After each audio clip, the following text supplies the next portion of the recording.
தமிழ் ரொம்ப நல்ல மொழிதான். தமிழ்ல ரொம்ப ரொம்ப கவனிக்கலாம். அது போதுமா? பாரதியார் நீ வேறு உயர்ந்துகிட்டே போச்சு. அதான் வெள்ளம் அங்க வந்த உடனே வந்துதா நல்லது நினைச்சு பார்க்க வேண்டாமா? தயவுசெய்து எண்ணி பாருங்கள். தமிழ்நாட்டை தாண்டி தென் மாநிலங்களிலும் சிறப்பாக இங்கே அவர்கள் கணக்கு திறக்க முடியாது. காவிகள் வர முடியாது. என்னதான் பக்தியை காட்டினாலும் மிக முக்கியமாக அவர்கள் வர முடியாது என்று தெளிவாகிவிட்ட காரணத்தினால வடக்கை நோக்கி பார்க்கிறார்கள். எப்படி அங்கு கிடைக்கும் என்று எண்ணி பார்க்கிறார். கிழக்கேயும் அவர்களுக்கு வாய்ப்பு இல்லை என்பது புரிந்துவிட்டது. மேற்கேயும் மிகப்பெரிய கேள்விக்குறி உருவாகி இருக்கிறது. எனவே வடக்கு எல்லா திசைகளிலும் கதவு சாத்தப்படுகிற நேரத்தில் இந்த கோயில் கதவை திறந்தாவது உள்ளே போகக்கூடிய அளவிற்கு மயக்க பிஸ்கட்டுகளை தயாரிக்கிறார். இந்த மயக்க பிஸ்கட்டுகள் பக்தி இருக்கிறது, அது ஒரு மயக்க பிஸ்கட். அதனாலதான் தந்தை பெரியார் சொன்னார், பக்தி வந்தா புத்தி போயிடும், புத்தி வந்தா பக்தி போயிடும். அதே தான் இப்ப ராமன் கோயிலும் மயக்க பிஸ்கட் தான், பக்தி தான். அதை யாருக்கும் அதை பயன்படுத்தி கொண்டு அவர்கள் வேற சொல்றதுக்கு இல்லை. அதுதான் மிக முக்கியம். இன்றைக்கு இளைஞர்கள் புதிதா தேர்ந்தெடுத்த இளைஞர்கள்லாம் வாங்க, 25 வயதுக்குள்ள இளைஞர்களை எல்லாம் நீங்க அடைத்து மிக முக்கியமா பேசுங்க என்று அவர் சொன்னார்னு சொல்றாரு. இங்க ஒருத்தர் அரைவேக்காடு ஒருத்தர் சொல்றாரு. நான் ஒரு சின்ன திருத்தம் சொல்றேன். பாஜக தான் மக்கள் விரோதி. இன்னும் இந்துக்கு மட்டும் விரோதி இல்லை, மக்களுக்கே விரோதி. அதுதான் ஆன்டி பீப்புள். திடீர்னு இப்ப ராமன் சொல்லிக்கொண்டு இங்கே வந்த உடனே அங்கிருந்து மிகப்பெரிய அளவிற்கு ராமர் பாலம் திறக்கிறதுனா இதுவரையில ஐயாது சினிமாவில் போய் அதையெல்லாம் காட்டி இலவச டிக்கெட் கொடுத்து ராமரை பத்தி கதை போட்டு சினிமா பிவிஆர் சினிமான்னு ஒன்று இருக்கா, மிகப்பெரிய அளவு. எனக்கு தெரியாது, அந்த பெரிய இந்தியா பூரா நிறைய பெரிய அளவு கார்பரேட் எல்லா இடங்களுக்கும் நடத்துறாங்கன்னு. அங்க அதுல கூடுதல் என்னன்னா வந்து பார்க்க இலவச டிக்கெட் மட்டும் இல்ல, பாப்கார்ன் கொடுக்குறாங்க. பார்த்தா பாப்கார்ன் தான் முதல்லயே கொடுத்துட்டீங்க. பாப்பானுக்கு பாப்கார்ன் ரெண்டுக்கும் வித்தியாசம் இல்லை. அது இதையும் கொஞ்சம் நின்றுட்டு இருக்கிற அவ்வளவுதான் தவிர இந்த மாதிரி ஒரு வாய்ப்புகளை நடத்தி கொண்டு வித்த காட்டுற மாதிரி ஆக்கி கொண்டு ராமர் கோயில்னு ஆரம்பிச்சுட்டா ராமர் கோயிலை பத்தி பேசிட்டு இருப்பாங்க. அது ஒரு பக்கம் பக்தியில இருப்பாங்க, இன்னொரு பக்கம் இந்த எதிர்கட்சிகள்லாம் இதுக்கு பதில் சொல்லி கொண்டிருக்கிறோம். ஆகவே இந்த விஷயங்களை திசை திருப்பணும், இதை பேசாம விடணும். ஏன்னா தேர்தல் வரையில இது மறக்கணும், அதுதான் மிக முக்கியம். இதுதான் அவர்களுடைய RSS டெக்னிக். யார் வர வேண்டும் என்பதை விட யார் வரக்கூடாது என்பதை முன்னிலைப்படுத்துங்கள். இந்தியா நமதே. இந்தியாங்கிற வார்த்தையே பிஜேபிக்காரரு மோடி அங்க யாரும் பயன்படுத்த, அது பாரத் இந்தியானாலே அவங்களுக்கு கொஞ்சம் அலர்ஜியா இருக்கு. மீண்டும் நம்முடைய சமுதாயம் எழுச்சி பெற வேண்டுமானால் கல்வி கண்ணை அழிக்கக்கூடிய மருத்துவத்துறையிலே இந்தியாவுக்கே நம்பர் 1 என்று சொல்லக்கூடிய அளவிலே இருப்பதை மாற்றி அமைக்க வேண்டும் என்ற எரிச்சல் காரணமாகவும் நீண்ட காலத்துக்கு முன்னாலே மருத்துவ அறிவு ஒடுக்கப்பட்ட சமுதாய மக்களுக்கு கிடைக்கக்கூடாது என்பதை ஒரு சூழ்ச்சி பொறியாக சமஸ்கிருதம் படித்தால்தான் மனுவே போட முடியும் என்று வைத்ததைப் போல இப்போது நீட் தேர்வு எழுதினால்தான் நீங்கள் தகுதி பெற முடியும் என்று இன்றைக்கு நவீன யுகத்திலே உத்திகளை மாற்றி இருக்கிறார்களே தவிர தத்துவம் அதே மனிதர்மம்தான் என்பதை அழகாக எடுத்து சொன்ன கழகத்தினுடைய துணைத் தலைவர் மாண்புமிகு கவிஞர் கலிப்பூங்குன்றன் அவர்களே, அதுபோல எப்போதும் நம்முடைய மேடைக்கு உரியவராக இருக்கக்கூடிய சிறப்பான கொள்கை லட்சிய விளக்கவாதியாக இருக்கக்கூடிய அன்றாடம் இந்த கருஞ்சட்டை தமிழருடைய பணி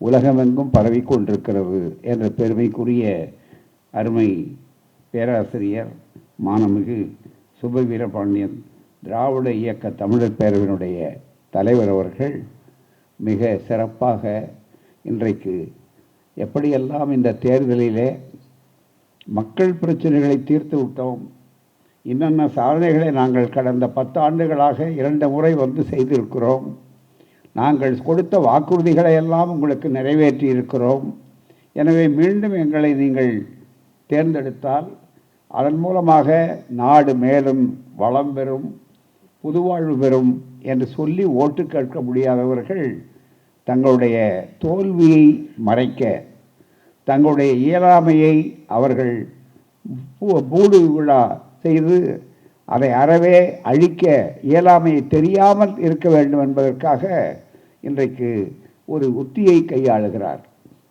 ஒவ்வொரு முறையும் ஒரு உத்தியை கையாளுவார்கள். முதல் முறை வேலைவாய்ப்புகள் என்று மிகப்பெரிய அளவுக்கு சொன்ன உடனே இளைஞர்கள் எல்லாம் படித்து விட்ட இளைஞர்கள், ஏன்னா எங்களை விட தமிழ்நாட்டில் அதிகம் படித்திருக்கிறார். ஆகவே வேலை ஏதோ கொடுக்க போகிறேன் என்றார். அது மட்டுமல்ல, வளர்ச்சி வளர்ச்சி என்று சொன்னார். வெளியிலே மக்களுக்கு புரிந்ததோ இல்லையோ குஜராத் மாடல் என்று சொன்னார்கள்.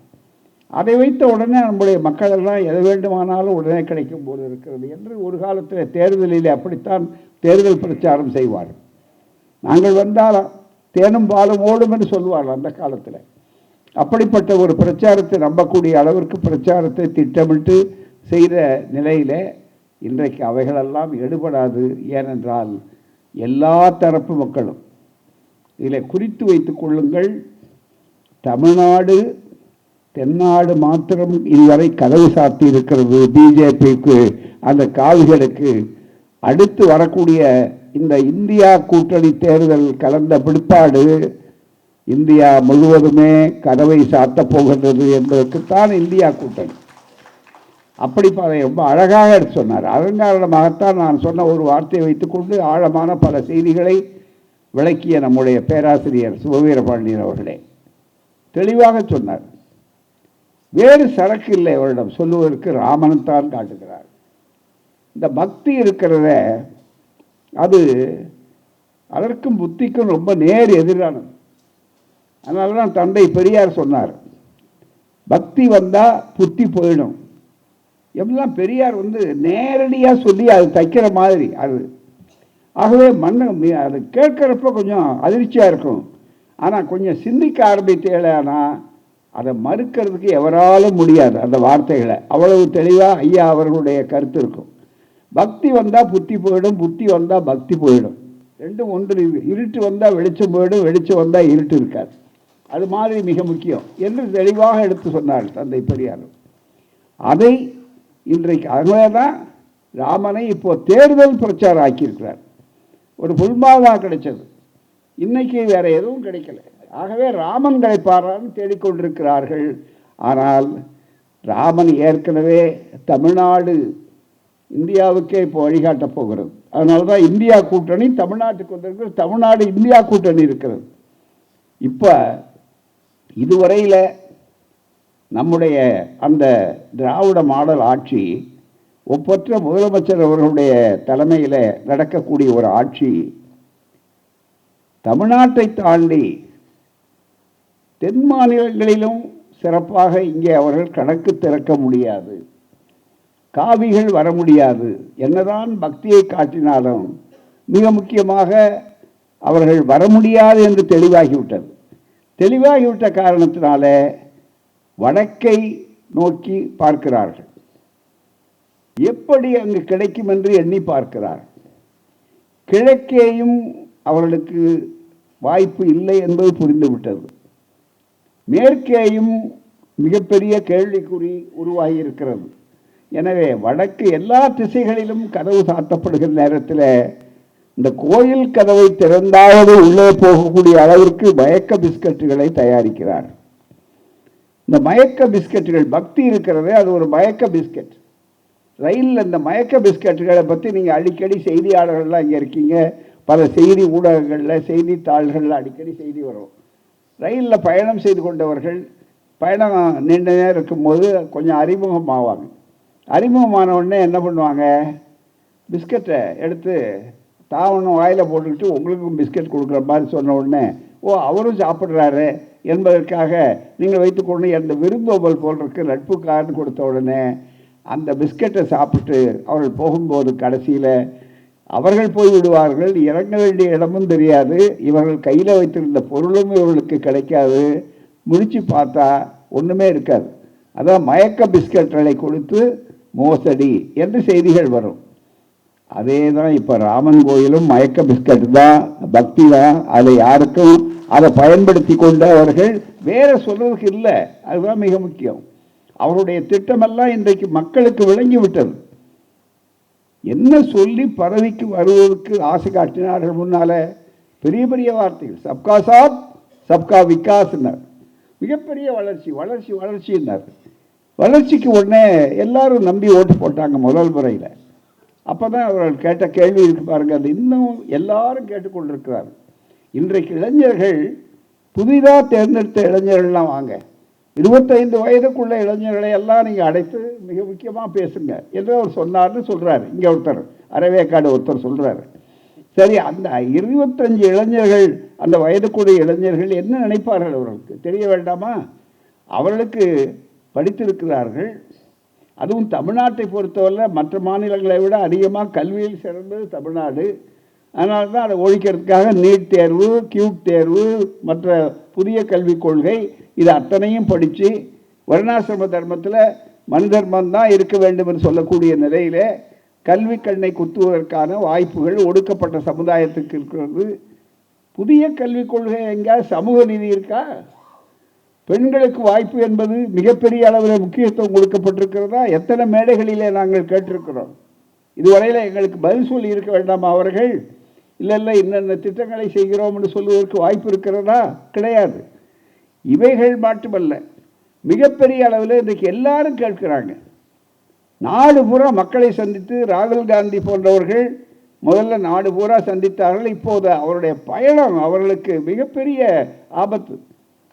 இவர்கள் இன்றைக்கு ராமனை தேடி எல்லா திவ்ய கஷேத்திரங்களுக்கும் சென்று கடவுளோட இணைஞ்சி கண்ணை மூடிக்கொண்டு தனுஷ்கோடி வரையில், மிக முக்கியமாக தனுஷ்கோடி வெறும் கோயில் இல்லாத ஊராக இருக்கிறது. காரணம் என்னென்னா, அங்கே ஒன்றும் பெரிய அளவில் இல்லை, மிகப்பெரிய அளவுக்கு அந்த புயல் வந்ததிலிருந்து. ஆனால் அங்கேயும் கூட போய் வேண்டி இருக்கிறார். இவ்வளவு செய்தவர். மணிப்பூர் எங்கே இருக்கு? மணிப்பூரில் எத்தனை பேர் செத்து கொண்டிருக்கிறார்கள்? மணிப்பூருக்கு சென்றாரா? தயவுசெய்து நினைத்து பார்க்க வேண்டும். இந்த கேள்வியை தேர்தலில் வைக்க வேண்டும், வைப்பார்கள். இதற்கு விடை உங்களோட எண்ணம் இருக்கிறது. இல்லை, ராமர் கோயில் கட்டியிருக்கிற இதுவா விடை? தயவுசெய்து நினைத்து பார்க்க வேண்டும். மனிதன் இங்கே ஒன்றே சொன்னார், மிகப்பெரிய அளவிற்கு தீர்மானத்தை பற்றி சொன்னார். 23வது தீர்மானம் என்று சொன்னார்கள். என்னை பொறுத்தவரையிலே, தாய் கழகத்தை பொறுத்தவரையில் இன்னும் அதுக்கு ஒரு சின்ன திருத்தம் சொல்வதற்கு உரிமை உள்ளவர்கள் நாங்கள். என்னன்னா, இந்து விரோதி என்னை சொன்னால், அதாவது யார்? மிக முக்கியமாக பாஜக தான் இந்து விரோதி என்று தீர்மானம் சொல்லுங்கள் என்று விளக்கி சொன்னார். நான் ஒரு சின்ன திருத்தம் சொல்கிறேன், பாஜக தான் மக்கள் விரோதி. இன்னும் இல்லையா, இந்துக்கு மட்டும் விரோதி இல்லை, மக்களுக்கே விரோதி. அதுதான் ஆன்டி பீப்புள். அது சிறுபான்மையா பெரும்பான்மையா? நீ பெரும்பான்மை சிறுபான்மை என்று சொல்லிக்கொண்டு பான்மையை பார்க்கிறீர்கள். நாங்கள் மனிதத்தை பார்க்கிறோம். மனிதத்துக்கு விரோதமாக அத்தனையும் செய்திருக்கிறார். மிகப்பெரிய ஆள். என்றைக்கு மனு தர்மத்தையும் கீதையையும் நீங்கள் எடுத்தீர்களோ அன்றைக்கே நீங்கள் மனிதத்தை ஒப்புக்கொள்ளவில்லை என்பதற்கு பொருள் அதற்கு மிக முக்கியமாக. ஆகவே மனித விரோதிகள் இவர்கள். மனித விரோதம், மக்கள் விரோத ஆட்சி என்று சொல்லுவோம். எனவே அந்த மக்கள் விரோத ஆட்சி என்பது என்ன அடையாளம்? ரெண்டே உதாரணம் சொல்கிறேன், மிக முக்கியமாக. மற்ற செய்திகள் சொல்லியிருக்காங்க. ஏன் திடீர்னு இவ்வளவு பெரிய அளவுக்கு திருத்தம் போகிறார்? அவர் தனிப்பட்ட முறையிலே போகிறத பற்றி கவலை இல்லை, அவருடைய நம்பிக்கையை பற்றி கவலை இல்லை. நமக்கு ராமர் மட்டும் இல்லை, இங்கே வந்து எதை சொன்னாலும் அது ஒன்றும் பெரிய போனி ஆகாது இங்கே பூரா. ஆனால் இங்கே வந்து உடனே வந்து ஸ்ரீரங்கத்துக்கு போனார், உடனே அங்கே போனார், உடனே அடுத்தபடியாக ராமேஸ்வரம் போனார், எல்லா இடத்துக்கும் போனார். அவர் போகலாம், ஏன்னா அவர்கிட்ட ஹெலிகாப்டர் இருக்குது, மற்ற வசதிகள் இருக்குது, எல்லாம் இருக்குது, எல்லாமே தயாராக இருக்கும். அதை விளம்பரப்படுத்தவும் தயாராக இருக்கிறாங்க. அதுவும் கம்பராமாயணத்தை ரசித்து கேட்டார். அதுதான் ரொம்ப மிக முக்கியமானது. ஏன்னா தமிழில் ஆழ்ந்த புலமை உண்டு பாருங்க, அதனால் ரசித்து கேட்டார். ஏன் கம்பராமாயணத்தை சொன்னாங்க? கம்பராமாயணத்தில் 2 விஷயம் ரொம்ப மிக முக்கியம். முதல்ல உரைப்பாயிரம் எழுதியிருக்கிறார் கம்பர். அவர் தான் பேராசிரியர், தமிழ் பேராசிரியர். நான் தமிழ் படிக்காதவன், சாதாரண பொருளாதாரம் படித்தவன். மிக முக்கியமாக கண்ணுதலானினும், அதுதான் மிக முக்கியம். முதல் கடவுளை வணங்குறார். ராமர் யாரை கடவுளை வணங்கணும்னா, மிகப்பெரிய அளவிற்கு கரியமாலினும் கண்ணுதலானினும் மிதி பாட்டு அவரே சொல்லுவார் மிக முக்கியமாக. அதில் யாருன்னா திருமாலையும் சேர்த்து பிரம்மாவையும் சேர்த்து அந்த நெற்றிக்கண் உள்ள சிவனையும் சாண்டி யார் ராமரை வணங்குவார்கள்? ராமர் யாரை வணங்குவார் என்றால் இந்த 3 வழங்கியும் வணங்க மாட்டார். யார்? ராமருடைய சிறப்பு கம்பர் சொல்றாரு. ஏன் கம்பனை தூக்கி வச்சுட்டு ஆடுறான்னு கேட்டா, ஏன் கம்பராமாயணத்தை சொல்லுகிறார்கள் சொன்னால், ரகசியத்தை புரிந்து கொள்ளுங்கள் தோழர்களே. தமிழ் அப்புறம், ஆனால் சொன்னார் பாருங்க, திராவிடம் சொல்லும்போது தமிழ் மானம் காப்பாற்றப்பட வேண்டும். கம்பனுடைய திறமை இருக்கலாம், அதை ஒன்று நம்ம குறைச்சி மதிப்பிட வேண்டியதில்லை. ஆனால் ரொம்ப அழகாக சொன்னார். கம்பன் ராமாயணம் இவ்வளோ அழகாக இருக்கேன்னு, அழகாக இருக்கலாம், அதுக்கு விளக்கம் சொன்னார் பெரியார். அப்புறம் சொல்லலாம், அதில் கண்ணுதலானினும் கரியமாலினும் கண்ணுதலானினும் பெரியார் அந்தனர். அதுதான் பஞ்சபூதம் இருக்கு பாருங்க. இந்த பஞ்சபூதம், இந்த 5 அதையும் தாண்டி, அதையும் வணங்க மாட்டார் கடவுள். பஞ்சபூதம் எல்லாத்தையும் தாண்டி பாப்பான வணங்குவார், பிராமணர்களை வணங்குவார், கடவுளை வணங்குறது இல்லை. இதுதான் அப்படிப்பட்ட ராமன். இதுதாங்க கம்பனுடைய முதல் பாட்டு. இங்கே இருக்கிற புலவர்கள் இருக்காங்க, தயவுசெய்து தவறாக இருந்தால் என்னை திருத்துங்க, நான் திருத்திக் கொள்கிறேன். அதுதான் மிக முக்கியம். என்ன அர்த்தம்? என்ன சொன்னா, மனிதர் மத்தை அப்படியே தூக்கி உள்ள வச்சிருக்காங்க. இதே கருத்தை தெளிவாக துளசிதாசர் எழுதியிருக்கார். அதுதான் ஹிந்தி ராமாயணம், துளசிதாஸ் ராமாயணம். புருஷ உத்தமன் அப்படின்னு காட்டக்கூடிய அளவிற்கு வரக்கூடிய அந்த ஹிந்தி ராமாயணம். அந்த ராமாயணத்தில் இதே தான் சொல்லியிருக்கார். அவர் யாரையும் பிராமணர்களைத்தான் வணங்குவார். அந்த பிராமணரை தானே வணங்குறாங்க. இப்போ அதுதானே மிக முக்கியம். தலையில் தூக்கி சடகோபத்தை வைக்கிறார், குடிஞ்சிக்கிட்டு இருக்கார். அது என்ன அர்த்தம்? நீங்கள் எவ்வளோ உயரத்துக்கு போனாலும் உங்களுக்கு மேலே நாங்கள் உயரோம், நீங்கள் தலையை குனிக்கணும், நாங்கள் உங்கள் தலை மேலே அதை வைப்போம் என்று சொல்லுவார். இன்னும் கேட்டால் சடகோபம்னு வச்சுருக்கான் மிகப்பெரிய அளவுக்கு. நான் இப்போ அந்த வியாக்கியானங்கள்லாம் போக விரும்பலை. அதே நேரத்தில் நீங்கள் நல்லா ஏன் கம்பனை தூக்கி வைத்துக்கிறார்கள் சொன்னால் அது அர்த்தம். மனு தர்மத்திலையும் மற்ற இடங்கள்லையும் ரொம்ப தெளிவாக இருக்குது. அம்பேத்கர் அவர்களும் எழுதியிருக்கிறாரு. உலகத்தில் எல்லா அறிஞர்கள் இருக்காங்க. நாங்கள் சொல்கிற ஏதாவது ஒரு கருத்து தவறுன்னா எடுத்து சொல்லுங்கள், வாதம் பண்ணுங்கள், நீதிமன்றத்துக்கு போங்க, வழக்கு போடுங்க, நாங்கள் சந்திக்கிறதுக்கு தயாராக இருக்கோம். என்னன்னா மிக தெளிவாக இருக்குது. தெய்வாதீனம் ஜெகத் சர்வம். உலகம் கடவுள் மயம், கடவுளுக்கு கட்டுப்பட்டது. தெய்வாதீனம் ஜெகத் சர்வம், எல்லா இடங்களிலும் இருக்கிற கடவுள் கட்டுப்பட்டது. மந்திராதீனம் தூ தெய்வதம், கடவுள் மந்திரத்துக்கு கட்டுப்பட்டவர். மந்திராதீனம் பிராமணாதீனம், தஸ்மத் பிரபணம் ஜெயத். இதுதான். எனவே மந்திரமே யாருக்கு கட்டப்பட்டதுன்னா பிராமணர்கள் கட்டுப்பட. ஆகவே பிராமணர்களை வணங்கு. இதே தத்துவத்தை தான் துளசிதாஸ் ராமாயணம், அதுதான் மிக முக்கியமாக.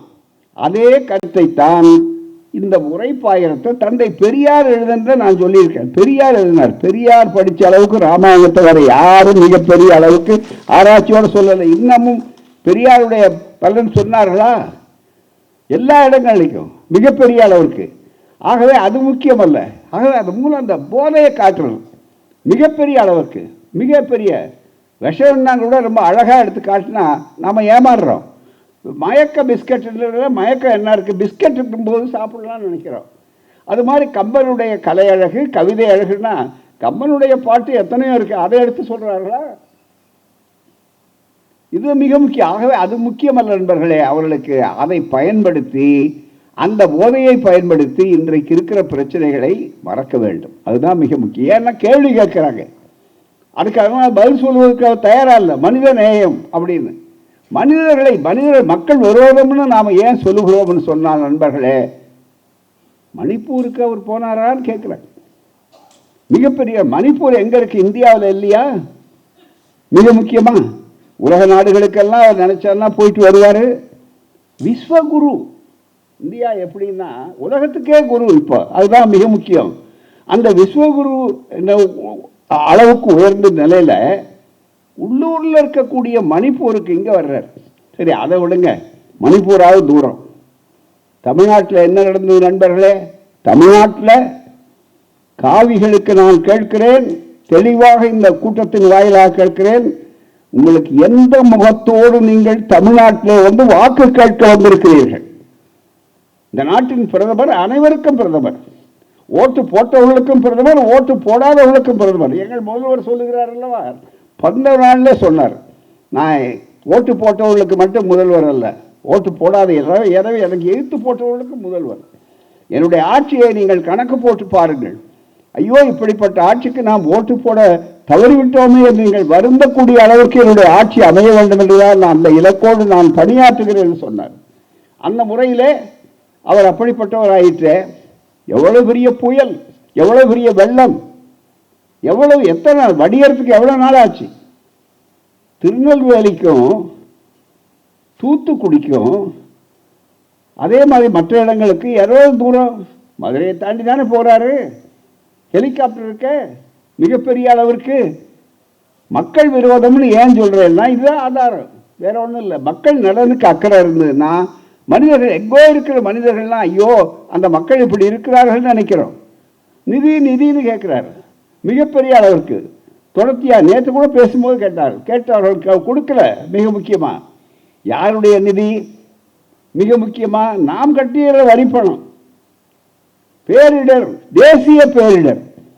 அது ஒன்றும் தேசிய பேரிடர்னா என்ன வடநாட்டுக்கு மட்டுமா, உத்தரப்பிரதேசத்துக்கு மட்டுமா, அல்லது மற்ற பீகார் மற்ற இடங்களுக்கு மட்டுமா? நினைத்து பார்க்க வேண்டும். ஆகவே அவர்கள் எல்லா மக்களையும் ஒன்று என்று நினைத்தால், இந்தியா ஒன்று என்று நினைத்தால், வேதமற்ற இந்தியாவை நாங்கள் உருவாக்குவோம். வடக்கு தெற்கு மேற்கு கிழக்கு என்றெல்லாம் கிடையாது. தெற்கும் வடக்கு எல்லாம் ஒண்ணுதான் அப்படின்னு இங்க வரும்போதெல்லாம் பார்த்தீங்கன்னா சொந்த வீட்டுக்கு வர்ற மாதிரி நினைக்கிறார் நம்ம பிரதமர். பேசியிருக்கார் சொந்த வீட்டுக்கு வர்ற மாதிரி. சொந்த வீட்டில் என்ன நடக்குதுன்னு தெரிய வேண்டாம் ஐயா. சொந்த வீட்டுக்காரன் பூரா வெள்ளத்தில் மூழ்கி இருக்கிறான். சொந்த வீட்டுக்காரர் அப்பதான் வந்து பார்ப்பாரா? இது என்ன கொடநாடு எஸ்டேட்டில் போய் விசிட் பண்ணுறதா ரொம்ப நாளைக்கு பிறகு? அந்த மாதிரி கதையா இது? நல்லா நீங்கள் நினைத்து பார்க்க வேண்டாமா? தயவு செய்து எண்ணி பார்க்க வேண்டும். ஆகவே நான் மக்கள் விரோதம்னு சொல்றதுக்கு தனிப்பட்ட முறையில் எங்களுக்கு கோபதாபங்கள் கிடையாது. ஒரு ஆட்சி, உங்களை நம்பி ஆட்சி 2 முறை கொடுத்திருக்கிறார் இந்த மக்கள். என்ன காரணம்? தமிழ்நாட்டு மக்கள் நமக்கு ஓட்டு போடவில்லை, இனியும் ஓட்டு போட மாட்டார்கள். அவரே முடிவு பண்ணிட்டார். ஆகவே நம்ம தீர்த்தத்தை பார்க்கணுமே தவிர இனிமே அந்த மக்களை போய் பார்த்து வாட்டு கேட்க வேண்டிய அவசியமில்லை என்று அவர்கள் குளத்தை நோக்கி பார்த்து தீர்த்தம் ஆடி தீர்த்தம் கொண்டிருக்கிறார்களே தவிர வேறு கிடையாது. ஆகவே என்ன காரணம்? அதுக்கு ராமன் கை கொடுப்பார்னு நினைக்கிறாங்க. அந்த ராமர் என்ன பண்ணாருன்னா, இது இன்னும் கேட்டா உங்களுக்கு துளசிதாஸ் ராமாயணத்தில் மிக முக்கியமா ராமனை வணங்காதவர்கள் எல்லாம் அடுத்த ஜென்மத்தில் காக்கைகளாக மாறியிருக்கிறார்கள் துளசிதாஸ் எழுதியிருக்கார். மிக முக்கியமா அப்பதான் புரிஞ்சுது இவ்வளவு பெரிய காக்கை ஏன் பறக்குதுன்னு சொன்னா இவங்க எல்லாம் அந்த காலத்திலேயே ராமனுக்கு எதிர்ப்பார்கள். அதுதான் மிக முக்கியம். இந்த மாதிரியான இருக்கக்கூடிய அளவிற்கு இன்றைக்கு ராமாயணத்தை நீங்கள் சொல்லிக் கொண்டிருப்பது காலட்சேபம் பண்ணலாம். அதுக்கு நிறைய பேர் இருக்காங்க. பழைய சேங்காலிபுரங்கள் இல்லையே என்பதற்காக எல்லாம் புது ஆட்கள் வர்றாங்க பூராமே. ஆனால் நீங்கள் எதை வேண்டுமானாலும் செய்து கொள்ளுங்கள். ஆனால் ஆட்சியிலே அமர்ந்து கொண்டு செய்யலாமா? அதுவும் அரசியல் சட்டத்தை, இதுதான் அரசியல் சட்டம். இந்த அரசியல் சட்டத்தில் முகப்பில் என்ன எழுதியிருக்கார்கள்? மக்கள் விரோதமாக நீங்கள் நடந்து கொண்டிருக்கிறீர்களே, அது நீங்கள் எடுத்துக்கொண்ட உறுதிமொழிக்கு நேர் முரண் அல்லவா? தயவு செய்து சொல்லி பாருங்கள். இது ஒன்றும் ராஜ ஆட்சி அல்ல, இது மன்னராட்சி இல்லை, எதேச்சரியாத ஆட்சி அல்ல. அந்த 386 ஆட்சிகள் ராஜாக்களுடைய ஆட்சிகள், 56 தேசங்கள், இதெல்லாம் போயிடுச்சு.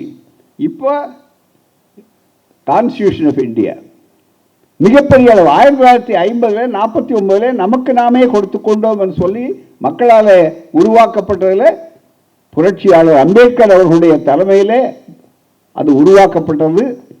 அதுலேயும் 4 பார்ப்பவர்கள் தான் முக்கியமாக இடம்பெற்றார்கள். அப்படி இருந்து அம்பேத்கர் அவர்கள் அதற்குள்ள ஒரு பெரிய சர்க்கஸ் விளையாட்டில் உள்ள பூந்து அங்கே வர்ற மாதிரி அவர் சங்கடத்தை உண்டாக்கி ஒரு அடிப்படை கருத்துக்களை உள்ள எப்படியாவது நுழைத்து விட வேண்டும் என்பதற்காக புத்த கருத்துகளிலிருந்து நான் அதை எடுத்தேன்னு சொன்னார். அதுதான் மிக முக்கியம்.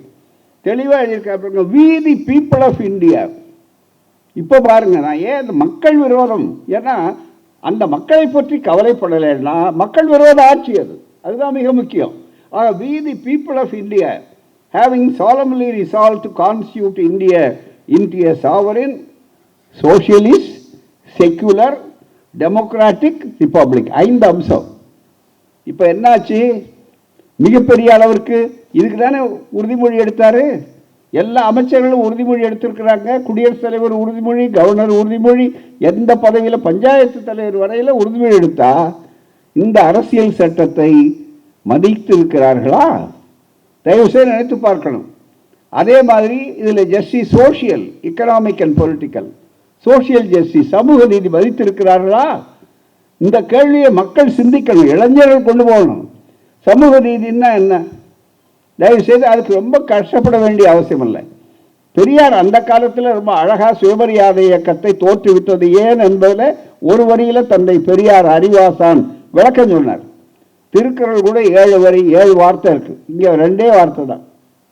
அனைவருக்கும் அனைத்தும் தீர்ந்து போச்சு. அனைவருக்கும் அனைத்தும் மக்கள் இதுதானே மக்கள் அணுகுமுறை. ஒரு மக்களாட்சின்னா என்ன? ஒரு சமதர்ம ஆட்சின்னா என்ன? அனைவருக்கும் அனைத்தும் அதுதானே. இப்போ யாருக்கும் சங்கடம் இருக்காத? அனைவருக்கும் அனைத்தும் கிடைக்குதா? இல்லையே. மாநில மக்கள் மத்தியிலேயே இப்படி வேதம். எல்லா மக்களும் ஒன்றியது சொன்னால் ஒரு சாதாரண படகு கவுறுகிறது. அதில் இருக்கிறவர்களும் உயிர் உள்ளவர்கள், அந்த உயிர்களையும் மதிக்கிறோம். அது குஜராத்தாக இருந்தாலும், அது எந்த ஊராக இருந்தாலும், உத்தரப்பிரதேசமாக இருந்தாலும், அங்கே இருக்கிறவனும் நம்ம சகோதரன் தான், மனிதன் தான். எங்களுக்கு மாறுபட்டவன் இல்லை. மிக முக்கியமானால் தான் இந்தியா கூட்டணின்னு சொல்கிறோம். இப்போ இந்தியாவையே காப்பாற்றுவதற்காகத்தான் இந்த முயற்சி. வெறும் தமிழ்நாட்டை மட்டும் காப்பாற்றுவதற்கான முயற்சிகள் அல்ல, மிகப்பெரிய அளவிற்கு. அப்படி இருக்கும்போது அந்த மனிதம் என்று வருகிற போது தயவுசெய்து நினைத்து பார்க்க, மக்கள், we the people of India, அதுதான் மிக முக்கியம். அப்படி மக்கள் மத்தியில் பேதம் இருக்க வேண்டிய அவசியம் இல்லை. அதுக்கு இருந்தாலும் குஜராத்தில் ஒரு செய்தி வருது. ஒரு படகுல போகிறாங்க 2-3 நாளைக்கு முன்னாடி. அந்த படகு கவுந்து போகுது.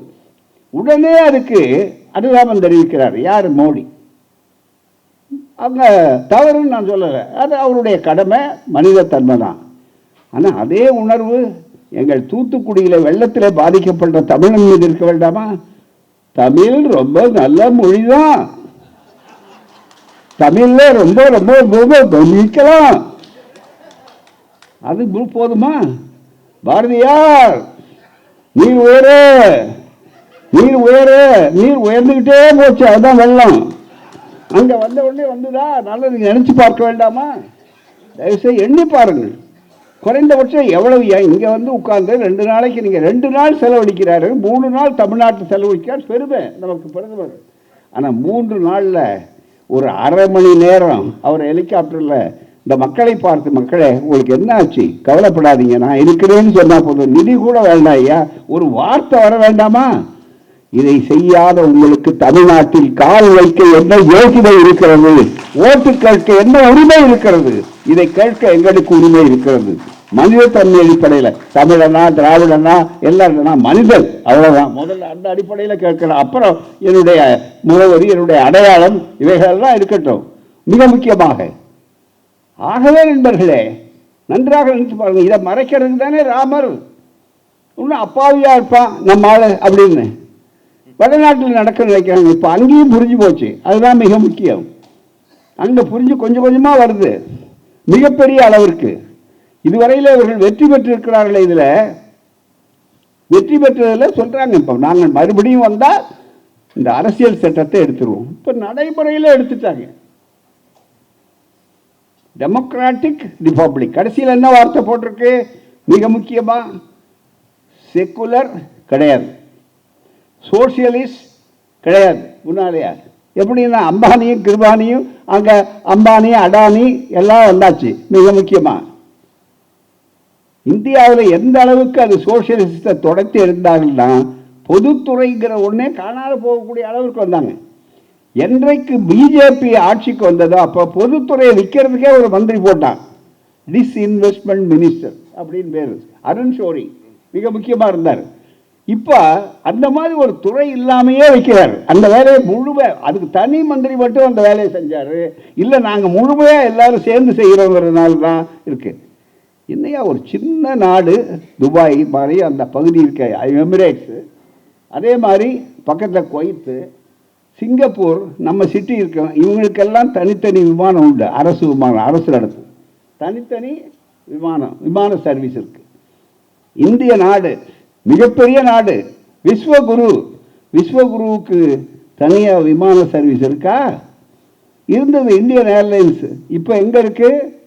இந்தியா இருந்தது இருக்குதா? இல்லை, காணாத போகுது. ஏர் இந்தியா காணாத போச்சு, மிக முக்கியமா. அதனால தான் நாம புதிய இந்தியாவை காப்பாற்றணும்னு நினைச்சு வந்திருக்கமே தவிர வேற எதுவுமே கிடையாது, மிக முக்கியமா. ஆகவே அவர்களை பொறுத்தவரையில் எல்லாவற்றையும் விட்டு விட்டார்கள், குத்தகைக்கு போட்டு விட்டார் மிகப்பெரிய அளவிற்கு. ஆகவே தான் மனிதத்தன்மை என்பது இல்லை. கடைசியா டெமோக்ராட்டிக் ரிப்பப்ளிக், செக்குலருக்கு அடுத்தது வர்றேன், டெமோக்ராட்டிக் ரிப்பப்ளிக், ஜனநாயகத்தை காப்பாற்ற வேண்டும். அதுதான் இப்போ இந்திய கூட்டணி என்று வரக்கூடிய அளவிற்கு இந்த டெமோக்ராட்டிக் ரிப்பப்ளிக்னு இருப்பாங்க. இந்த 10 ஆண்டு காலத்தில் கரையான் அரிப்பது மாதிரி, அதுவும் சாதாரண வித்தை இல்லை. நம்ம பிரதமர் இருக்கார் பாருங்க, பக்தியில் உச்சமாற்றம், எல்லாத்துலேயும் பக்தி. போல விட்டால் நெடுஞ்சாங்கடியா விழுந்தார், அங்கே விழுந்தார், இங்கே விழுந்தார், எல்லா இடத்துலையும் விழுந்தார் பூராவே. அப்போ பதவி ஏற்கும் போதே கீழே விழுந்து தான் பதவி ஏற்றார். இங்கே வந்து தவிர்ந்தாங்களா போனாங்களா வந்தால் அது வேற விஷயம். அதெல்லாம் இப்போ போட்டு குழப்பிக்காதீங்க யாருமே, மிக முக்கியமாக. அது இப்போ நமக்கு தேவையில்லை, அப்புறம் பார்த்துக்கலாம். அதை விட ரொம்ப மிக முக்கியம், இங்கேருந்து வந்து நேராக கடைசியாக கூப்பிட்டார் கீழே பதவி ஏற்கும்போது 2வது முறை. நீங்கள்லாம் கொஞ்சம் ஞாபகப்படுத்தி, ஒரு 5 ஆண்டுகளுக்கு முன்னால் உங்களை அழைச்சிட்டு போனோம், எல்லாரும் பார்த்தோம். என்னென்ன இறங்கி போனார், யாரோ முக்கியமான குரு இருக்காரு போல இருக்கு, சாமியார் இருக்காரு, அவரை வணங்கி அந்த குரு தட்சணைக்காக சொல்கிறாரு போல இருக்கு என்று நினைச்சோம். அங்கே ஒரு பெருசாக எழுதி வச்சுருந்தாங்க, கான்ஸ்டியூஷன் ஆஃப் இந்தியா, அரசியல் சட்டம். அந்த அரசியல் சட்டத்தை அப்படியே குனிஞ்சி மணிங்கி நேரம் அதை உள்வாங்கி அவ்வளோ செஞ்சார். எதுக்கு? உள்ள செல்லு மாதிரி இருப்போம், நீங்கள் அட்டையில் இருக்கலாம், நாங்கள் உள்ள விஷயத்தில் இருப்போம் என்று மிக முக்கியமான எல்லாம் பறிபோடுறது. இதை நாங்கள் சொல்லவில்லை, உலகம் சொல்லக்கூடிய அளவிற்கு உலக ரீதியாகவே கருத்தரங்கங்கள் நடத்தி இந்த 10 ஆண்டுகளில் எப்படி வந்திருக்கிறதுன்னு சொன்னால், இன்றைக்கு புத்தகம் வந்திருக்கு, saffron republic, not democratic republic. Indian கான்ஸ்டியூஷனில் டெமோக்ராட்டிக் ரிப்பப்ளிக், ஜனநாயக ரிப்பப்ளிக் இல்லை இந்தியன் கான்ஸ்டியூஷனில். காரணம் மனு தர்மம், இதுதான் காரணம். தயவுசெய்து நன்றாக நீங்கள் புரிந்து கொள்ளணும். அதனால தான் பொதுவாக இருக்கக்கூடியவர்களாக இருந்தாலும், எந்த கட்சியை சாராதவர்களாக இருந்தாலும், புதிய இந்தியா என்பது ஒரு கோணல் மரம் என்று சொன்னார். அதுதான் சொன்னவர் ரொம்ப முக்கியமானவர். இவர் வந்து எந்த கட்சியை சார்ந்தவர் அல்ல, அல்லது பிற்படுத்தப்பட்ட சமுதாயத்தை சார்ந்தவர் அப்படி இப்படின்னு அந்த மாதிரி இல்லை. அவர் பொதுவான நிலையில் ஒரு அரசியல் ஆய்வாளர். அந்த நிலையில் அவர்கள் சொல்லக்கூடிய இந்த மிகப்பெரிய அளவிற்கு அரசியல் சட்டம் இருக்கு. இவர்கள் மட்டுமல்ல, உள்ளூரில் இருக்கிறவர்கள் மட்டுமல்ல, வெளிநாட்டில் இருக்கிறவர்களும் சொல்லுகிறார் என்பதற்கு அடையாளம் தான் இந்த பாருங்க, மோடியின் இந்தியா, இந்து தேசியவாதம் மற்றும் இந்து ஜனநாயகத்தை எழுச்சி இந்தியா என்று சொல்லக்கூடிய அளவிற்கு எப்படி வந்தது என்றால், முழுக்க அவர்களுக்கு இந்த வாய்ப்புகள் என்று வருகிறது பூராமே. நமக்கு மனு தர்மத்துக்கு என்ன சம்பந்தம்? கிடையாது. ராமநாதபுரத்தில் ஒரு வழக்கு வந்தது, வெள்ளைக்காரர் இருந்த காலத்தில். அதில் இந்த அம்மையார் அவர்கள் வாரிசு இல்லை, அவர்கள் என்ன பண்ணாங்க, ஒரு அடாப்ஷன், வாரிசு எடுக்கணுன்றதுக்காக, தத்து எடுக்கிறதுக்காக ஒரு அம்மையாரை எடுக்க ஆரம்பித்தாங்க. தத்து எடுக்க வந்தாங்க. தத்து எடுக்கக்கூடாதுன்னு எதிர்வாதம் செய்தார்கள். பெண்களுக்கு அந்த உரிமை கிடையாதுன்னு சொல்லி. ஏன் எப்படி? இந்து சட்டம், உங்களுக்கு இந்து மத சட்டம். இது ராமநாதபுரம் ராஜா வகையில் நடந்த வழக்கு, ஆதாரத்தோடு கையில் வச்சிருக்கிறோம். இந்த ஆதாரம் இது பிரிவி கவுன்சில்னு இப்போ சுப்ரீம் கோர்ட்டுக்கு பதிலாக அப்போ முன்னால் டெல்லிக்கு போகணும். ஹவுஸ் ஆஃப் லார்ட்ஸ்னு பிரபுக்கள் சபையில் இருக்கிறவர்கள் தான் தனியாக அந்த அமைப்பு உருவாக்குவார்கள். அப்படி கொண்ட தீர்ப்பு எந்த ஆண்டு? 1868. 1868 ராமநாதபுரம் ராஜா வகைரா அந்த அரண்மனையில் அவருடைய வாரிசை பற்றி வந்த வழக்கில் ரொம்ப தெளிவாக வழக்கை என்ன போட்டாங்க, பெண்ணு ராணி இவங்க மிகப்பெரிய அளவிற்கு ஒரு பையனை மைனர் எடுத்து தத்துவம் எடுக்கிறாங்கன்னு சொன்னால் நீ எடுக்க முடியாது, அவரை அடுத்தவரை எடுக்க முடியாது. காரணம், மனு தர்மத்தில் பெண்களுக்கு அந்த உரிமை இல்லை, இந்து லாவில் கிடையாது. அது மனு தர்மத்தை அடிப்படையாக கொண்டது. அப்போ தெளிவாக ஒரு தீர்ப்பு கொடுத்துருக்குறான் யார்? வெள்ளைக்காரன். இவர்கள் வாதாடினாங்க. இவங்க இங்கேருந்து போனால் வழக்கறிஞரும் வாதாடினார். மனு தர்மம் என்பது இருக்கிறத, அது ஆரியர்களுக்கு உரியதே தவிர திராவிடர்களுக்கு உரியதல்ல. திராவிடர்களுக்கு உரியதல்ல. திராவிடர்களுக்கு முழுக்க முழுக்க தனி சட்டம். திராவிடர்களுக்கு உரிய தத்துவங்கள் வேற.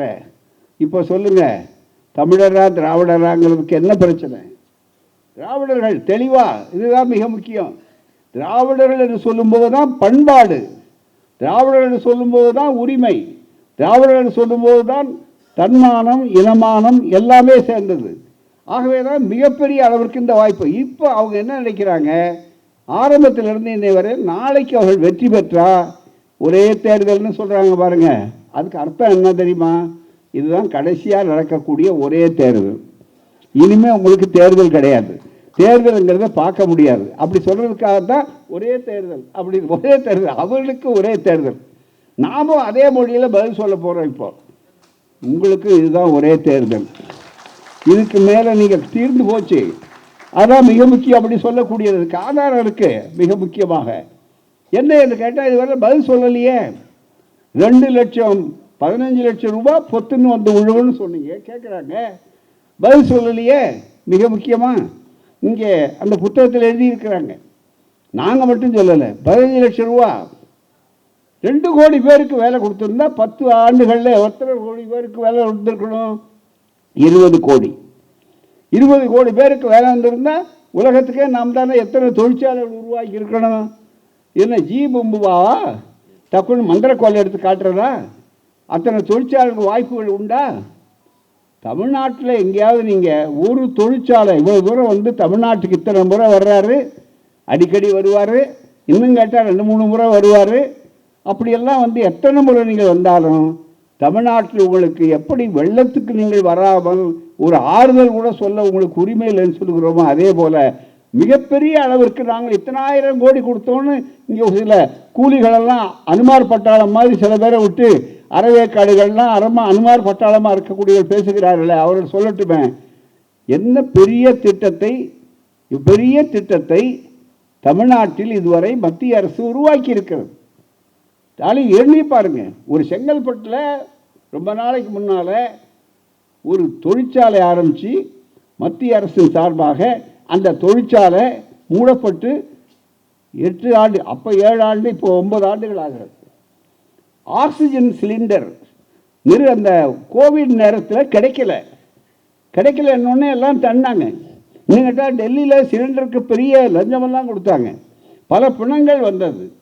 காஷ்மீரில் மற்றும் காசி போன்ற இடத்துல உத்தரப்பிரதேசத்தில் இன்னும் அவதிகள் மிகப்பெரிய அளவுக்கு. உத்தரப்பிரதேசத்தில் இன்னும் அதை பற்றி ஒரு டாக்டரே ஒரு நூலே எழுதியிருக்கிறார் மிகப்பெரிய அளவிற்கு.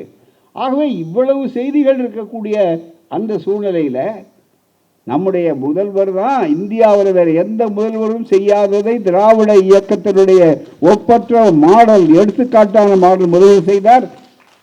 நேரடியாக போய் நோயாளியை அந்த ட்ரெஸ்ஸை போட்டுக்கிட்டே போய் மருத்துவமனையில் பார்த்த ஒரே ஒரு முதலமைச்சர் எங்கள் முதலமைச்சர் தான், மிகப்பெரிய அளவிற்கு.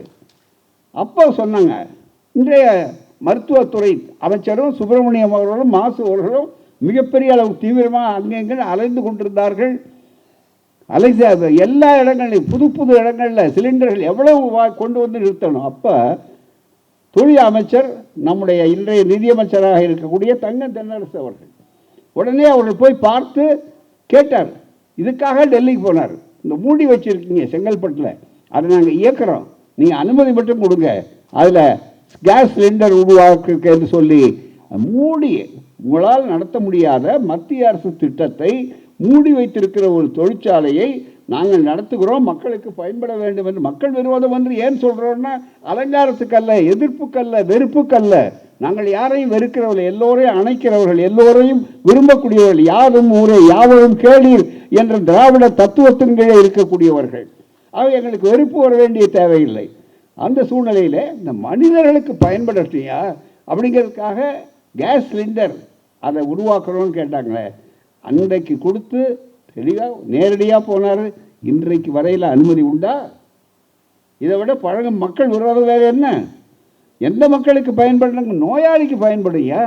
நோயாளிக்கு அதை பயன்படுவதற்கு கூட நீங்கள் தயாராக இல்லை. தமிழ்நாட்டில் ஒரு ஏற்கனவே இருந்த திட்டம் மூடப்பட்ட தொழிற்சாலையை நாங்கள் நடத்துகிறோம் என்று மாநில அரசு கேட்கிறது. கொடுக்க வேண்டியது வெறும் அனுமதி. அந்த அனுமதியை கூட நீங்கள் கொடுக்க மறுத்தீர்கள் என்றால் மக்கள் விரோதம் அல்லவா? மக்கள் மீது அவர்கள் எவ்வளவு வன்மத்தோடு இருக்கிறார்கள்.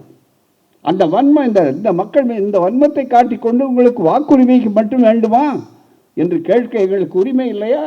புண்பட்ட நெஞ்சத்துக்காரர்கள் நாங்கள் சொல்லுகிறோம். எங்களுடைய சகோதரருடைய துயரம் உங்களுக்கு சாதாரணமாக தெரிகிறது, மிக முக்கியமாக. ஆகவே நான் இந்த அடிப்படையை வைத்துக்கொண்டு சொல்லுகிற போது உங்களை கேள்வி கேட்கிறோம். ஏன்னா வேலையின்மை, எவ்வளோ பேருக்கு வேலை கொடுத்துருக்கோம்? இந்த வேலை வாய்ப்பு இல்லை, பெரிய தொழிற்சாலை. அது மட்டுமல்ல நண்பர்களே, சேது சமுத்திர கால்வாய் திட்டம் வெறும் 20 TR பாலு அவர்கள், நம்முடைய அமைச்சர் அவர்கள் சொன்னார் பாராளுமன்றத்தில், வெறும் 23 கிலோமீட்டர் தான் முடிக்க வேண்டியது. 1400-800 ரூபாய் கோடிகள் போய் அது பழைய அரசாங்கமாக இருந்தாலும் எல்லாம் முடித்து கேட்டால் கடைசியில் நேரத்தில் 3-4 பார்ப்பனர்கள் சேர்ந்து அதை நிறுத்துகிறாங்க.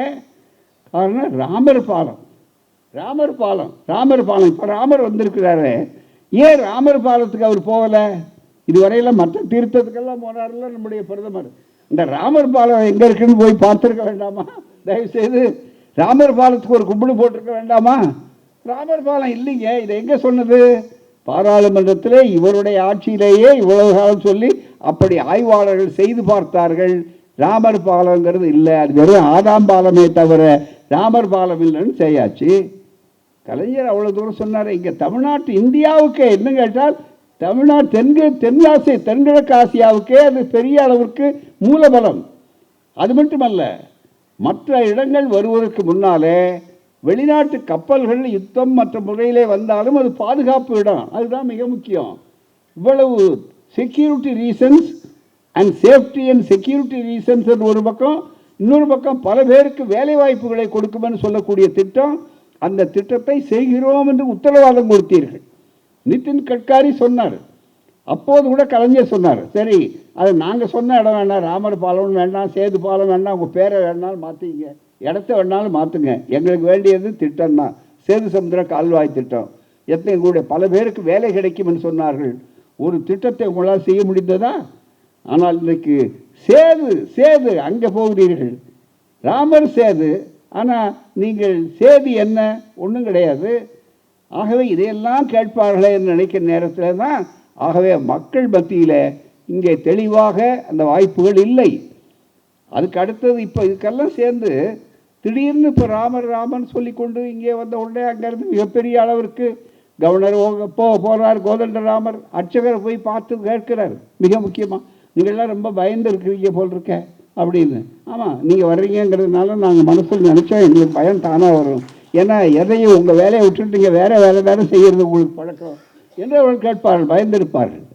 அது மட்டுமல்ல, சொல்கிறேன், என்ன ராமர் பாலம் திறக்கிறதுனா இதுவரையில் எங்கேயாவது சினிமாவில் போய் அதையெல்லாம் காட்டி PVR சினிமான்னு கட்டுரை எழுதியிருக்கிறாங்க. அந்த கட்டுரை எடுத்து விடுதலையில் போட்டிருக்கோம், தீக்கதில் வந்தது.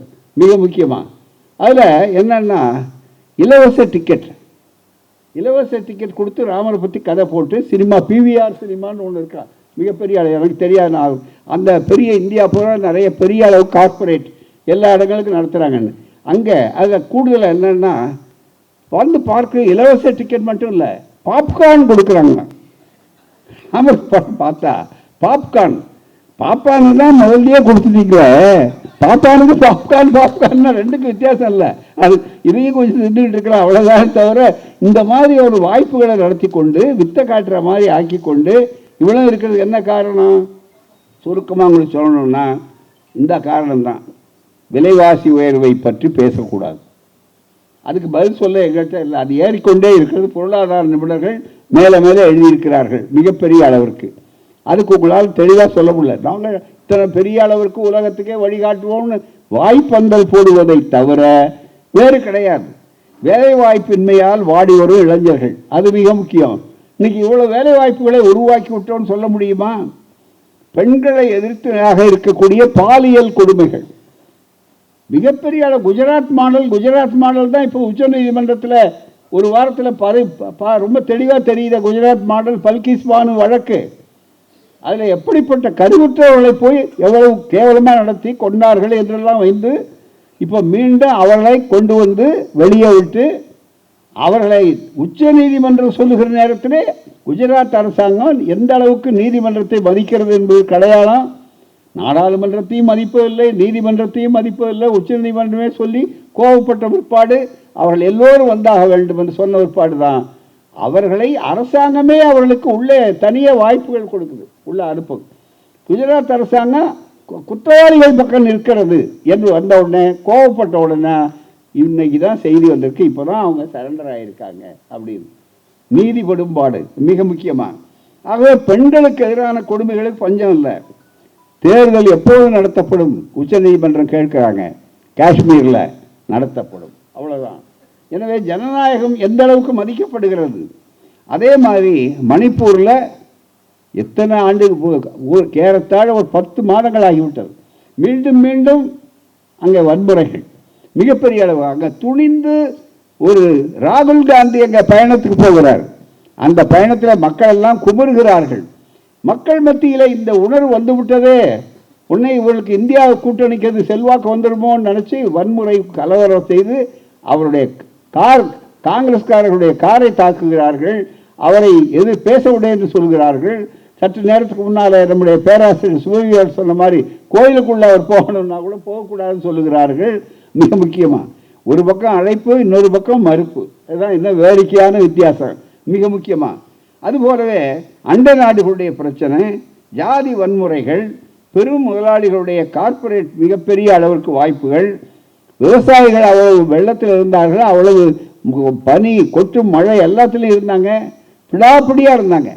அது ஒன்றில் பின்வாங்கினார். பின்வாங்கும் போது என்ன உறுதிமொழி சொன்னார்? எல்லோருக்கும் உங்களுக்கு 2 மடங்கு வாழ்க்கை, விவசாயிகள் வாழ்க்கை நடந்ததா, விவசாயிகள் துறையில் வந்திருக்கிறதா, எந்த தரப்பு மக்கள் விரோதம்ங்கிறதுக்கு என்ன அர்த்தம்? விவசாயிகளும் மக்கள் தான் பெரும்பாலான மக்கள். மாணவர்கள், இளைஞர்கள் படித்து வேலை இல்லாமல் இருக்கிறார்கள் மக்கள் அல்லவா? ஆகவே தான் இந்த வாய்ப்புகள் அத்தனை இருக்குது. அது மட்டுமே இல்லை, மிகப்பெரிய அளவிற்கு இவர்களெல்லாம் இந்த கேள்விகள் கேட்கிறார்கள். குறைந்தபட்ச விலை நிர்ணயம், மினிமம் சப்போர்ட் பிரைஸ்ன்னு சொல்லுவது இருக்கிறத, அதை அவர்கள் இதுவரை அறிவிப்பேர் சொன்னார்களே, அறிவித்திருக்கிறார்களா? இந்த கேள்விகளெல்லாம் கேட்கக்கூடாதுங்கிறதுக்காக தான் ராமர் கோயில்னு ஆரம்பிச்சுட்டா ராமர் கோயிலை பற்றி பேசிகிட்டு இருப்பாங்க. அது ஒரு பக்கம் பக்தியில் இருப்பாங்க, இன்னொரு பக்கம் இந்த எதிர்கட்சிகள்லாம் இதுக்கு பதில் சொல்லி கொண்டிருக்கும். ஆகவே இந்த விஷயங்களை திசை திருப்பணும், இதை பேசாமல் விடணும். ஏன்னா தேர்தல் வரையில் இது மறக்கணும், அதுதான் மிக முக்கியம். இதுதான் அவர்களுடைய ஆர்எஸ்எஸ்னுடைய டெக்னிக். ஆர்எஸ்எஸ் ஒரு பள்ளிக்கூடம் வச்சு சொல்லிக் கொடுக்காரு. இதெல்லாம் இந்த அறிஞர்கள் எழுதுகிறார்கள் பூராமே. ஒரு பெரிய விஷயத்தை திசை திருப்புவாங்க அப்படின்னு நம்முடைய அழகாக சொல்லியிருக்காரு முதல்வர் கூட. நேற்று திடீர்னு இந்த கோயிலெல்லாம் ராமருக்கு வந்து தமிழ்நாட்டு கோயில்களில் நடத்தக்கூடாது, அது நடத்தக்கூடாதுன்னு வதந்திகளை பரப்புகிறாங்க. நேற்று அதில் நிதியமைச்சர் போன்றவர்களே முன்னால் நிற்கிறாங்க அப்படின்னு சொல்லி இன்றைக்கு சொன்னது இருக்க, திசை திருப்புவதற்காக. என்ன திசை திருப்புவதற்கு? மாநில உரிமைகள் எங்களுக்கு வேண்டும் என்று சொல்லி ஒரு பெரிய இளைஞர்களாக சேர்ந்து பல லட்சம் கணக்க 10 லட்சம் இளைஞர்கள் சேர்ந்து உறுதிமொழி எடுத்துக்கொண்டு இந்த ஆட்சிக்கு எதிராக நீங்கள் மாநில உரிமைக்காக நாங்கள் போராடுவோம் என்று மிக தெளிவாக ஒன்றிய ஆட்சியை பற்றி பார்த்து கேட்கக்கூடிய உணர்வு வந்துவிட்டது. இதுக்கு இவ்வளவு பெரிய ஆதரவு வந்துவிட்டது. அதை மறைக்கணுங்கிறதுக்காக தான் தமிழ்நாட்டில் அங்கே இருப்பதில் நாங்கள் இந்த பக்கம் திருப்புவோம் அப்படிங்கிறதுக்காக, திசை திருப்புறதுக்காக இதை செய்வார்கள். இந்த திசை திருப்புற வேலை இருக்கு பாருங்க, இது ரொம்ப கைவந்த கலை ஆர்எஸ்எஸ்க்கு. அதுக்கு ஒரு பழைய உதாரணம் ஒன்று சொல்கிறேன். நம்முடைய காஞ்சிராம் அவர்கள் இருந்தபோது, உத்தரப்பிரதேசத்தில் மாயாவதி அவர்கள் இருந்தபோது பெரியார் மேளா கொண்டாடினாங்க. பெரியார் மேளா கொண்டாடினப்போ இங்கேருந்து ஸ்பெஷல் ரயில் நாமெல்லாம் போனோம். எங்களெல்லாம் அழைச்சி, நான் தான் அதில் மிக முக்கியமான விருந்தினராக அவர்கள் அழைக்கப்பட்டு அந்த உத்தரப்பிரதேசத்தை தலைவர் லக்னோவில் அது நடந்தது. பூராமே நடந்த பெரிய கூட்டம். 8 பகுதிகளிலிருந்து அவர்கள் எல்லா பகுதிகளிலிருந்து மக்கள் வந்தாங்க. மிக பெரியார் மேளா, பெரியார் திருவிழா அதுதான் முதல்ல என்று காஞ்சிராம் அவர்கள் பெருசாக நடத்தி அந்த பெரிய வாய்ப்புகளை உண்டாக்குனார். அந்த செய்தி வெளியே வந்துடுதுன்னு சொன்ன உடனே வடநாட்டில் ஒரு பெரிய அதிர்ச்சி. அதுவரையில் பெரியார் இவ்வளவு தூரம் உத்தரப்பிரதேசத்திலேயே மிகப்பெரிய அளவுக்கு வந்திருக்கிறாரு அப்படிங்கிற எண்ணம் வந்த உடனே டக்குன்னு ஒன்று மாற்றி விட்டான். என்னன்னா, பிள்ளையார் பால் குடிக்கிறார், பிள்ளையார் பால் குடிக்கிறார், பிள்ளையார் 1 லிட்டர் பால் குடிக்கிறார் அப்படின்னு. நாங்கள் அந்த செய்தி திரும்பி வர்றதுக்குள்ளேயே லக்னோ போயிட்டு வந்துகிட்டு இருக்கோம். அந்த லக்னோவிலிருந்து திரும்புறதுக்குள்ள உடனே ஒரு செய்தி வடநாட்டில் பிள்ளையார் பால் குடிக்கிறார். பால் குடிக்கிறார். உடனே பால் குடிப்பாரா, பால் கொடுக்க முடியுமான்னு. அப்புறம் நான் கூட 1,00,000 ரூபா கொடுக்குறேன்னு சொன்னேன். அதாவது அறிவித்தோம், தமுக்கு அடிக்கணும். எல்ஐசிக்கு முன்னால் நின்று தமுக்க மாட்டிக்கிட்டே அடிங்க. நாணயம் இருந்தால் எங்கள் முன்னால் பிள்ளையாரை கொண்டு வந்து 1 லிட்டர் பாலை வைக்கிறோம், பிள்ளையாரை குடிக்க சொல்லுங்கள், நாங்கள் 1,00,000 ரூபாய் கொடுக்குறோம் அப்படின்னு. அதுக்குள்ள அறிவு விஞ்ஞானிகள்லாம் கரெக்டாக சொன்னாங்க. சாதாரணமான ஒரு அளவுக்கு அங்கே வச்சா ஈரத்தில் ஈர்க்கக்கூடிய உலோகம் இருக்கக்கூடியது என்னென்னா அதுக்கு விளக்கம் சொன்னாங்க. இப்போ பாருங்கள், உடனே பதில் அதுக்கு விளக்கம் அது உடனே சொன்ன உடனே பெரியார் மேலே அங்கே செய்தி போய். இதுதாங்க டெக்னிக், இதுதான் ஆர்எஸ்எஸ்னுடைய டெக்னிக்.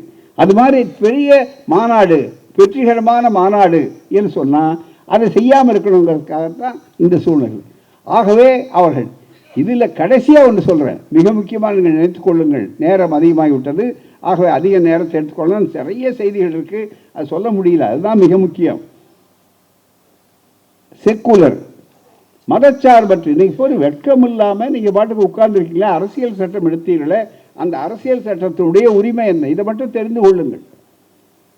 அரசியல் சட்ட வரிகள் இருக்கு பாருங்க, ஒவ்வொன்றும் அரசியல் நிர்ணய சபையில் கான்ஸ்டிடியூஷனல் அசம்பிளி என்று சொல்லக்கூடியதில் மிகப்பெரிய அளவிற்கு அங்கே ஒவ்வொரு அரசியல் சட்ட விதிகளில் இருக்கக்கூடிய ஆர்டிக்கிள் ஒவ்வொன்றுக்கும் ஒவ்வொரு வார்த்தை போடுறது முதல் கொண்டு விவாதம் பண்ணி தான் நடந்திருக்கு. அப்படி விவாதம் வரும்போது இந்த பிரியாம்பிள்னு சொல்லக்கூடியது படித்தோம் பாருங்க, இந்த பீடிகை, அந்த பீடிகை இருக்க அந்த பிரியாம்பிள் அந்த என்று வரும்போது மிக முக்கியமாக முதல்ல இந்த பீடிகையில் வீதி பீப்புள்னு ஆரம்பிக்குது பாருங்க. இப்போ படித்தோமே, இந்த பிரியாம்பிள் முதல்ல விவாதிக்கிறாங்க அரசியல் சட்டத்தில்.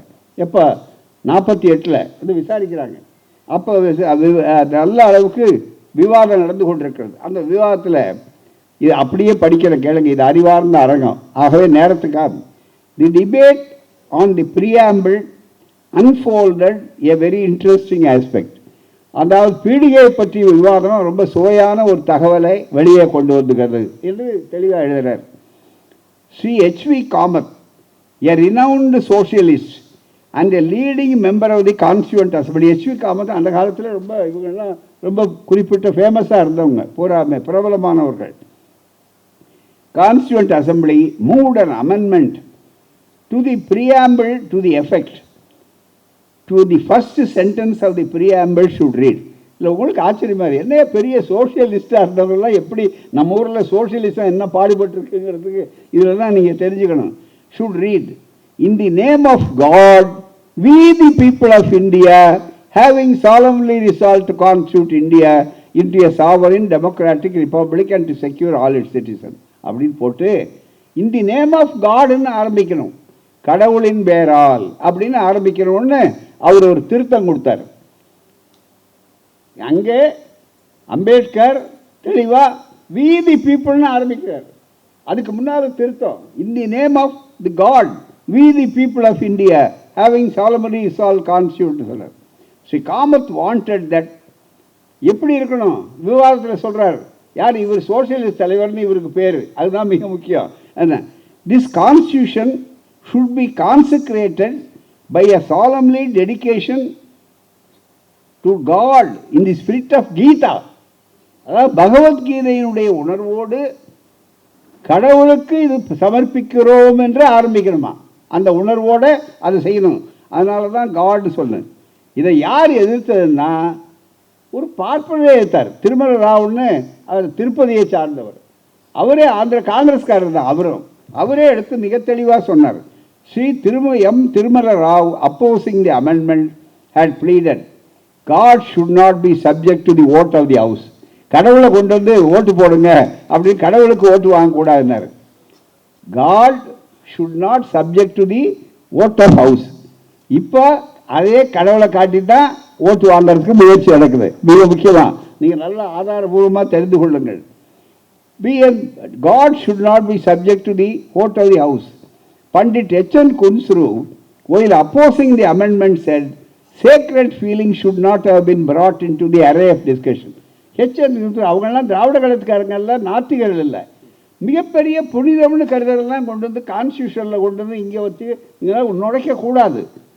செக்குலரிசம்ங்கிறது என்ன, செக்குலருங்கிற வார்த்தை ஏன் வந்தது, அதை நல்லா புரிந்து கொள்ளணும். மிகப்பெரிய the proposed amendment was inconsistent with the preamble which promises liberty of thought, expression, belief, faith and worship to everyone. இது அப்படி நீங்கள் கடவுள்னு ஒரு வார்த்தை போட்டீங்கன்னா சுதந்திரமான சிந்தனை என்று சொல்லுக்கு விரோதமாச்ச. கடவுள் நம்பிக்கை அற்றவனுக்கும் கான்ஸ்டியூஷன் பொருந்தும் அவர் சொல்கிறாரு. ஆகவே யாராக இருந்தாலும் எல்லா மக்களையும் நீங்கள் பார்க்கணுமே தவிர ஒரு குறிப்பிட்டவர்களை மட்டும் பார்க்கக்கூடாது. ஆகவே இந்த வரிகளுக்கு அது புலனாக இருக்கும். ஆகவே இது கூடாதுன்னு சொன்னார். Thereafter she Kamath pressed for the vote. இல்லை ஓட்டு எடுக்கணும் அப்படிங்கிறாரு. ரெண்டு வாதம் எல்லாம் அவங்களுக்குள்ளேயே வாதம். என்ன வந்த உடனே இவ்வளோ ஓட்டு பாருங்கள், ஓட்டு எடுத்து பாருங்கள், நான் சொல்கிற கருத்தா அல்லது அவர் சொல்கிற கருத்தா, கடவுளை சேர்க்கறதா வேண்டாமா அப்படின்னு ஓட்டு எடுக்க வேண்டும் என்று சொன்னார். தி அமெண்ட்மெண்ட் வாஸ் நெகட்டிவ்டு பை 41 against 68. 68 பேர் கூடாதுன்னு சொன்னால் 41 பேர் இருக்கணும்னு சொன்னால். ஆகவே அந்த அவருடைய கடவுளை கொண்டு உள்ள நுழைக்கிறது அந்த திருத்தம் தோல்வி அடைந்தது. அதுதாங்க அரசியல் சட்டம். இன்றைக்கு அந்த அதே அரசியல் சட்டத்தை எடுத்துக்கொண்டு மிக முக்கியமாக இன்றைக்கு கொண்டு வந்து அப்படியே தூக்கி எறிஞ்சிட்டு அதையே செக்குலருங்க வார்த்தையும் தூக்கி எறிந்து விட்டு இன்றைக்கு வருகிறார்கள்னா என்ன அர்த்தம்? ஆகவே நண்பர்களே, இன்றைக்கு அரசியல் சட்டத்தை பிரமாணம் எடுத்த அரசியல் சட்டத்தை அவர்கள் காப்பாற்றவில்லை, எரிந்து விட்டார்கள். அதுக்கு பதிலாக மனு தர்மம் அடுத்த ஆட்சி வந்தால் மனு தர்மத்தை கொண்டு வரணும். இதை அடுத்தபடியாக சமூக நீதிக்கு இடமே கொடுக்கக்கூடாது. ஏன்னா மனு தர்மம் வந்துச்சுன்னா எல்லாம் தீர்ந்து போச்சு மிக முக்கியமாக. எனவே அதுக்குரிய வாய்ப்புகள் வரணும். ஜனநாயகத்துக்கு இடம் இல்லை. அதுக்கு பதிலாக தான் மிகப்பெரிய அளவிற்கு இன்றைக்கே சொல்லிட்டாங்க சாஃப்ரான் ரிப்பப்ளிக். அதாவது பேரில் குடியரசு இருக்கும், ஆனால் பெரும்பான்மையான மக்கள் நாங்கள். எனவே இந்து ராஷ்டிரம் தான் இருக்கணும். இந்துக்கா a government for the Hindus, by the Hindus, of the Hindus சொல்லி இந்து ராஷ்டிரான்னு சொல்லி மெஜாரிட்டி மைனாரிட்டின்னு சொல்லி இந்த நாட்டில் பிரித்து மக்களை பங்கு போட்டு கொண்டு ஒருவருக்கு ஒருவர் வெறுப்பு அரசியலை உண்டாக்குகிறார்கள். இதற்கு ஒரே பதில் இந்தியா கூட்டணி வெற்றி பெறுவது என்பதை தவிர வேறு கிடையாது. எனவே தான் மிக முக்கியமாக இதை தெளிவாக இருக்க வேண்டும். இந்தியா கூட்டணி தலைவர்களுக்கு ஒரு வேண்டுகோள், மக்கள் தயாராகிவிட்டார்கள், நீங்கள் தயாராக வேண்டும். அதுதான் மிக முக்கியமான வேண்டுகோள். யார் வர வேண்டும் என்பதை விட யார் வரக்கூடாது என்பதை முன்னிலைப்படுத்துங்கள். இந்தியா நமதே. இன்னும் கேட்டால் இப்போ இந்தியாங்கிற வார்த்தையே பிஜேபிக்காரரு மோடி அங்கே யாரும் பயன்படுத்த. அதுக்கு மேலே பாரத் இந்தியான்னாலே அவங்களுக்கு கொஞ்சம் அலர்ஜியாக இருக்குது. இந்தியாவுக்கு விரோதின்னு நம்ம பார்த்து சொன்னாங்க முதல்ல. இப்போ இந்தியான்னா என்ன கேட்டால் என்ன, எத்தனை இந்தியா சொன்னார் தெரியுங்களா? முதல்ல digital India, Bharat India, make in India, வரிசையாக இந்தியா இந்தியா இந்தியான்னு ஒரு பெரிய பட்டியலே கொடுத்துருக்காங்க. இத்தனை இந்தியா போராடமெல்லாம் மோடி சொல்லுவார், இத்தனை இந்தியான்னு சொல்லுவார். ஆனால் அத்தனை இந்தியாவை மாற்றி ஹிந்துத்துவ இந்தியா என்று சொல்லக்கூடிய பெரும்பான்மையான சமதர்மத்துக்கு விரோதமான குலதர்ம இந்தியாவை இந்தியா அமைக்காமல் சமதர்ம இந்தியாவை அனைவருக்கும் அனைத்தும் தரக்கூடிய சமூக நீதி திராவிட இந்தியாவை அனைவருக்கும் அனைத்துமான இந்தியாவை காப்பாற்ற இந்தியா கூட்டணி வெற்றி பெற வேண்டும். அதை தென்ன பிரச்சாரம் தெரு பிரச்சாரமாக செய்யுங்கள். அதற்குத்தான் இந்த கூட்டம் என்று சொல்லி வாய்ப்பளித்த உங்களுக்கு நன்றி கூறி ஒவ்வொருவரும் 10 பேருக்கு சொல்லுங்கள், 10 பேர் 100 பேருக்கு சொல்லுங்கள், அதையே பிரச்சாரமாக செய்யுங்கள். இது கூட்டணிக்காக அல்ல, உங்கள் எதிர்காலத்துக்காக, உங்கள் பிள்ளைகளுடைய எதிர்காலத்துக்காக, உங்கள் பேரப்பிள்ளைகளுடைய கல்விக்காக, உங்கள் பேரப்பிள்ளைகளுடைய வேலை வாய்ப்புக்காக, எல்லாவற்றையும் விட மனிதத்தை காப்பாற்றுவதற்காக மறந்து விடாதீர்கள். நன்றி, வணக்கம். திராவிடம் வெல்லும், நாளைய வரலாறு அதை சொல்லும். நன்றி, வணக்கம்.